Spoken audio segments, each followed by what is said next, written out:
চীন এবং যুক্তরাষ্ট্র কখনো যুদ্ধে লিপ্ত হবে কিনা, কিংবা এই দুটি রাষ্ট্র ভবিষ্যতে কখনো সংঘাতে জড়াবে কিনা, এমন একটি আলোচনা বর্তমানে বৈশ্বিক রাজনীতিতে চলমান আছে। তো এই যে একটি প্রেক্ষাপট বর্তমানে চলমান, যে হচ্ছে চীন এবং যুক্তরাষ্ট্র ভবিষ্যতে সংঘাতে বা যুদ্ধে জড়াতে পারে কিনা, এটি নিয়ে বর্তমানে যেই দুটি থিওরি সবচেয়ে বেশি আলোচনায় আন্তর্জাতিক অঙ্গনে, একটি হচ্ছে থুসিডাইডিস ট্র্যাপ, যেটি হচ্ছে আমাদের একদম অতীতে অ্যানশিয়েন্ট পিরিয়ডে দুটি বিখ্যাত উদীয়মান শক্তি রাষ্ট্র ছিল, একটা হচ্ছে অ্যাথেন্স নগর রাষ্ট্র, আরেকটি ছিল হচ্ছে স্পার্টা। এই দুটি পরাশক্তির মধ্যে তৎকালীন সময়ে আমরা দেখেছি যে একাধিক যুদ্ধ সংগঠিত হয়েছে।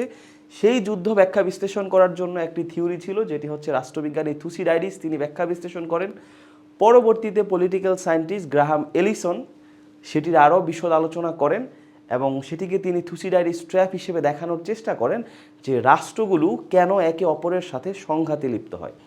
ঠিক আজকের একবিংশ শতাব্দীতে আমরা যে তৃতীয় দশকে আছি, এই সময়টা আমরা দেখছি যে আমরা একটা পলিক্রাইসিসের মধ্য দিয়ে যাচ্ছি। পলিক্রাইসিস মানে হচ্ছে আমরা দেখি যে ইউরোপে একদিকে রাশিয়া ইউক্রেন সংঘাত চলমান, আমাদের এশিয়াতে একদিকে হচ্ছে ইরান ভার্সেস হচ্ছে মার্কিন যুক্তরাষ্ট্রের মধ্যে একটা সংঘাত চলমান।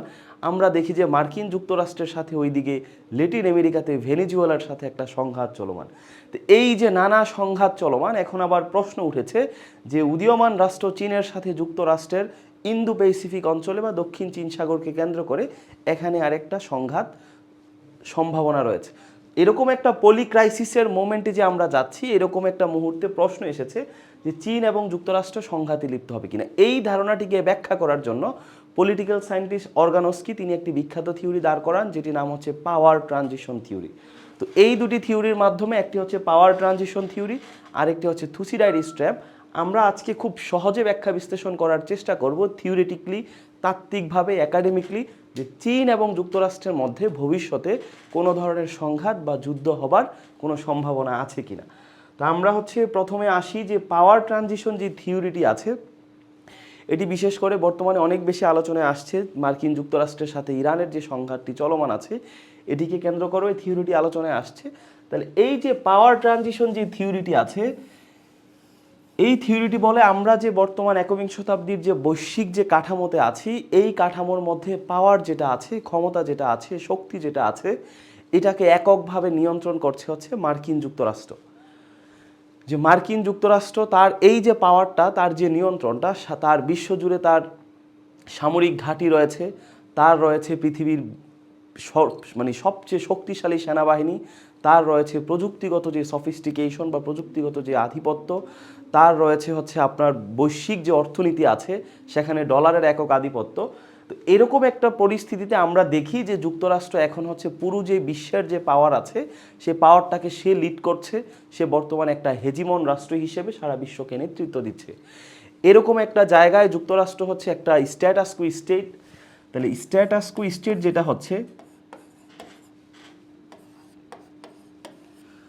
মানে হচ্ছে যুক্তরাষ্ট্র বর্তমানে একটা শক্তিশালী যে অবস্থায় আছে, সেই অবস্থাটা, এই যে তার ডমিনেন্স, তার বিশ্বজুড়ে তার সামরিক ঘাঁটি রয়েছে, যেগুলোর মাধ্যমে সে সারা বিশ্বের জিও পলিটিক্সকে সে নিয়ন্ত্রণ করছে।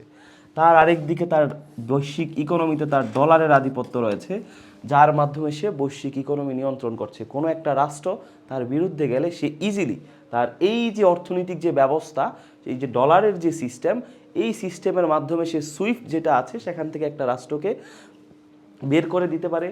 তার এই ডলারের একক আধিপত্যের কারণে সে একটা রাষ্ট্রকে ইজিলি ইকোনমিক স্যাংশন, নিষেধাজ্ঞা দিয়ে সে রাষ্ট্রটাকে বসে রাখতে পারে।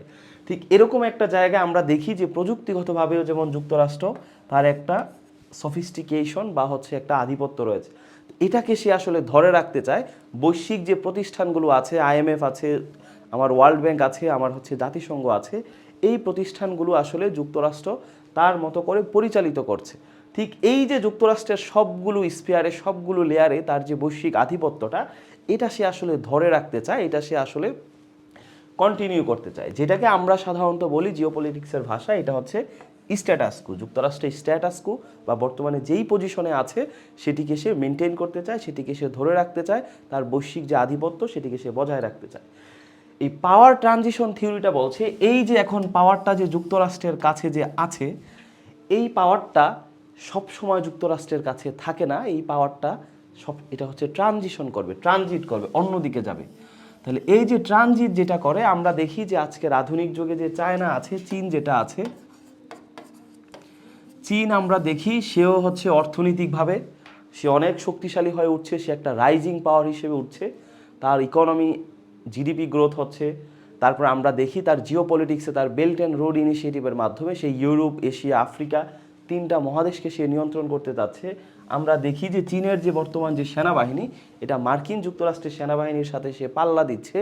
মার্কিন যুক্তরাষ্ট্রের মতো চীনও বিশ্বের বিভিন্ন রিজিয়নে সেও তার সামরিক যে ঘাঁটি আছে সেগুলো সে স্থাপন করার চেষ্টা করছে। ঠিক এই জায়গা থেকে প্রযুক্তিগত দিক থেকেও চীন, আমরা দেখি যে আর্টিফিশিয়াল ইন্টেলিজেন্স থেকে শুরু করে আজকের যে চতুর্থ শিল্প বিপ্লব আছে সেখানেও সে যুক্তরাষ্ট্রের সাথে মোটামুটি একটা কম্পিটিশনে চলে গিয়েছে। এরকম একটা পরিস্থিতিতে আমরা চীনকে বলি চীন হচ্ছে রিভিশনিস্ট স্টেট।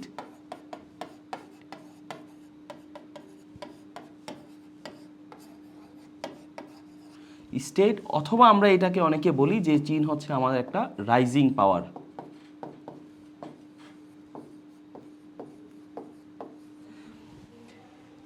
এই যে চীনের যে উত্থান ঘটছে, ইকোনমিকলি সে যুক্তরাষ্ট্রকে সে সেখান দিয়ে হচ্ছে সে চ্যালেঞ্জ ছুড়ে দিচ্ছে, সে হচ্ছে মিলিটারি দিক থেকে হচ্ছে সে যুক্তরাষ্ট্রকে ছাপিয়ে যাওয়ার চেষ্টা করছে, সে নিউক্লিয়ার অস্ত্রের দিক থেকেও হচ্ছে সে যুক্তরাষ্ট্রের সমকক্ষ হওয়ার চেষ্টা করছে, সে তার হচ্ছে দক্ষিণ চীন সাগর থেকে শুরু করে পুরো সমুদ্রকে নিয়ন্ত্রণ করার জন্য সে তার নৌবাহিনীকে যেমন সে সম্প্রসারিত করছে।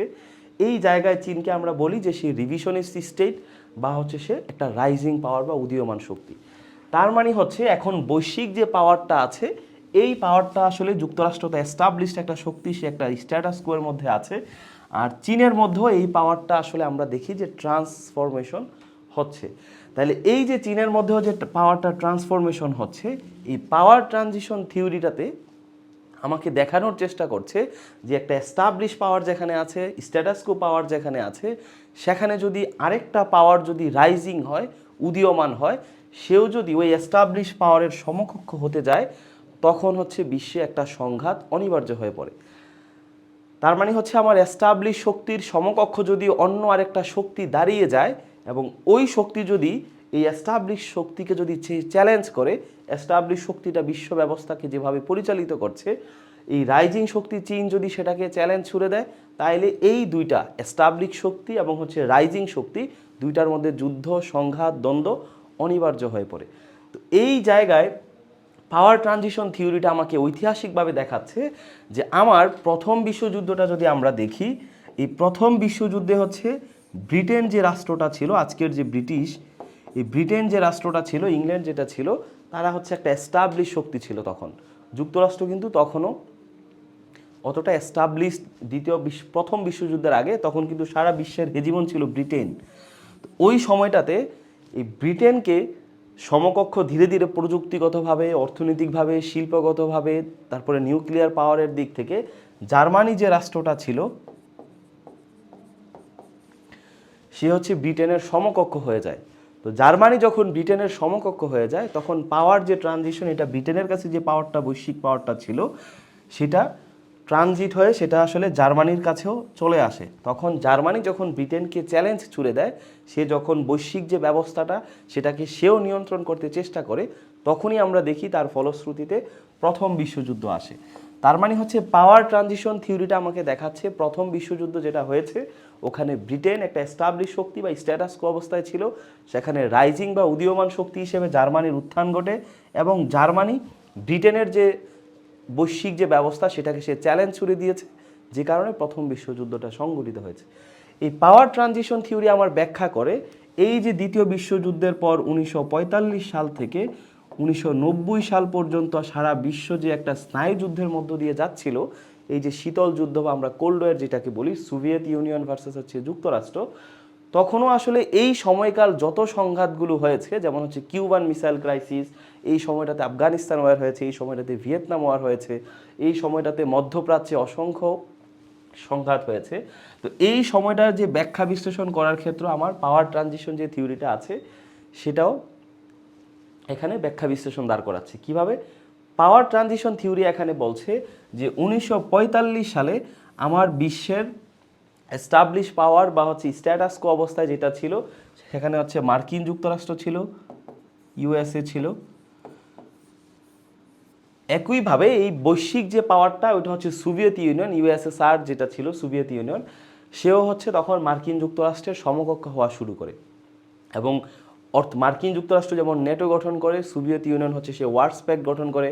মার্কিন যুক্তরাষ্ট্র হচ্ছে যখন মার্শাল প্ল্যান দেয়, সোভিয়েত ইউনিয়নও তার পূর্ব ইউরোপের যে রাষ্ট্রগুলো ছিল সেগুলোকেও সে ইকোনমিক হেল্প দেয়। এভাবে পুরো বৈশ্বিক যে পাওয়ারটা আছে সেটাও সোভিয়েত ইউনিয়ন সেটার সমকক্ষ হওয়ার চেষ্টা করলো, সেই পাওয়ারটাকে সে এক্সারসাইজ করা শুরু করলো। তখনই আসলে বলা হলো যে এই যে সময়টা জুড়ে যে সংঘাতগুলো হয়েছে সোভিয়েত ইউনিয়ন ভার্সেস মার্কিন যুক্তরাষ্ট্রের মধ্যে, সেটা হচ্ছে এই পাওয়ার ট্রানজিশনের কারণে। তো আজকের একবিংশ শতাব্দীতে তৃতীয় দশকে এসে আমরা দেখি যে মার্কিন যুক্তরাষ্ট্র হচ্ছে একটা স্ট্যাটাস কো। তাহলে এই যে 90-এ যখন সোভিয়েত ইউনিয়নের পতন ঘটলো 1990 সালে, তখন হচ্ছে মার্কিন যুক্তরাষ্ট্র হচ্ছে আজ সারা বিশ্বের একক আধিপত্য সে বিস্তার লাভ করে, সে হচ্ছে একক হেজিমনি হয়ে ওঠে।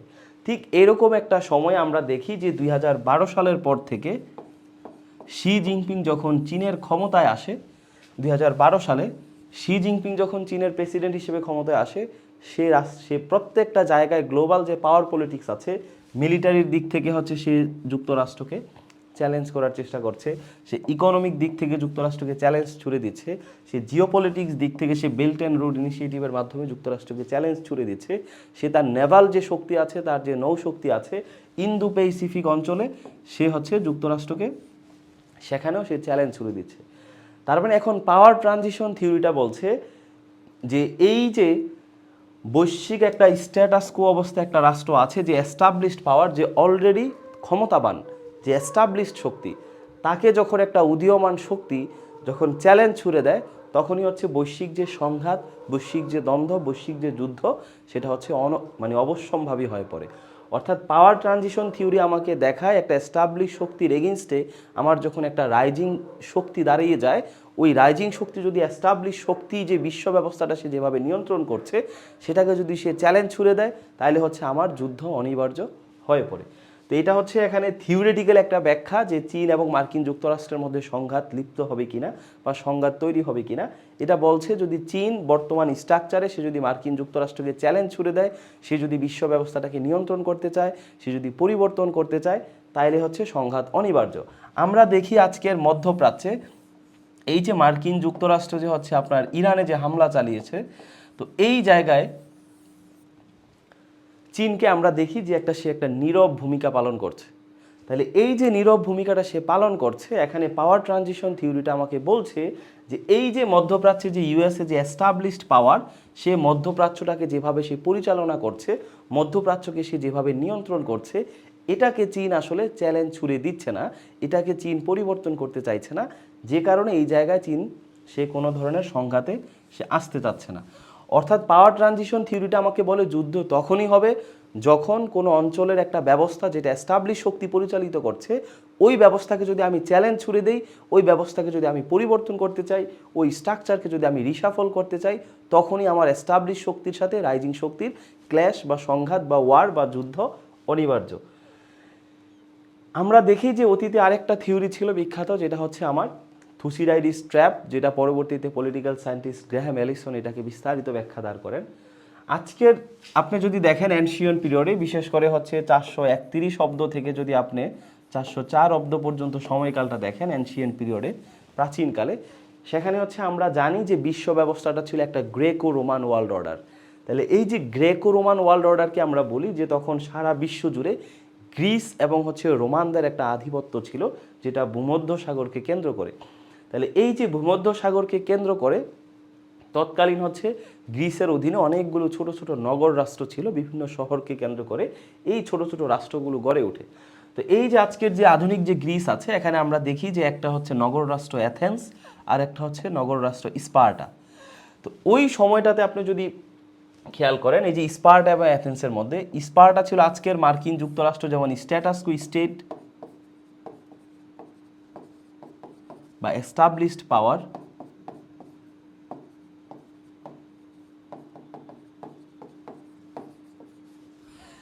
এই নগর রাষ্ট্র স্পার্টা ছিল সামরিক দিক থেকে অনেক বেশি শক্তিশালী, তার ইকোনমিক পাওয়ার ছিল, তার নেভাল ফোর্স ছিল, তারপরে হচ্ছে তার গভর্নমেন্ট সিস্টেম ছিল, মোটামুটি হচ্ছে তার এখানে সে একটা স্ট্যাটাস অবস্থায় ছিল, সে একটা এস্টাবলিশড পাওয়ার অবস্থায় ছিল। ওই সময়টাতে আমরা দেখি যে এই যে অ্যাথেন্স নামক যে রাষ্ট্রটা আছে, সেও ইকোনমিক দিক থেকে, সেও সামরিক দিক থেকে, সেও নৌশক্তির দিক থেকে সে ধীরে ধীরে স্পার্টার সমকক্ষ হওয়া শুরু করে। সেও একটা রাইজিং পাওয়ার হিসেবে বা রিভিশনিস্ট পাওয়ার হিসেবে তার একটা উত্থান ঘটে। এবং সে যখন রাইজিং পাওয়ার হিসেবে সে যখন স্পার্টার সমকক্ষ হয়ে যায়, তখন সে হচ্ছে স্পার্টার সাথে একটা সংঘর্ষে লিপ্ত হয়, একটা যুদ্ধে লিপ্ত হয়, যেই যুদ্ধটার নাম হচ্ছে আমার পেলোপনেসিয়ন যুদ্ধ।